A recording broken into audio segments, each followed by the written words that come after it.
Ako, si Domingo Zamora. Hindi ako mabuting tao.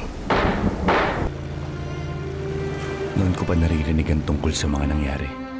Daming mga gustong sabihin ng pelikula, pero ang lagi bumabalik sa akin yung sinabi ni Sir Ricky nung una kami nag-usap, na parang yung dalawa naming bida, sinusundan natin sila, naghahanap sila ng hustisya para sa mga mahal nila sa buhay. At sa paghahanap nila sa hustisya, mas may na-discover silang mas mahalagang, mas malaking pagpapahalaga, which is yung pagpapakabuti. Kanina ko lang napanood yung trailer ng Green Bones, pero ako as one of the writers, agad-agad nakita ko doon yung salpukan ng mga emosyon ng lahat ng characters na nangyari doon sa loob ng penal colony doon sa pelikula. Kita-kita mo rin yung pag-akyat ng mga emosyon. Imposibleng hindi ka maiyak, imposibleng hindi ka matakot, imposibleng hindi ka maapektuhan. Nashock ako sa performance ni Venice. Grabe. Ito yung isa talaga siya lalaban sa Best Actor. And syempre yung mismong pelikula pang Best Picture ito.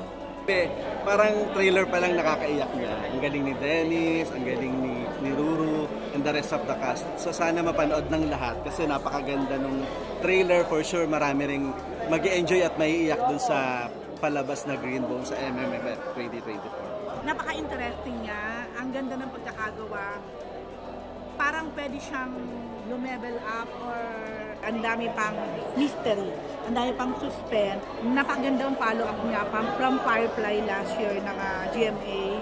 Super nakaka-excite kong mapanood and I am excited din akong mapanood ito ng mga viewers natin kung ano yung magiging reactions nila. And I am really sure na marami silang matututunan about the movie. And sigurado mananalo si either Mr. Dennis Trillo or si Sir Ruru Madrid for Best Actor. So, watch out for Green Bones.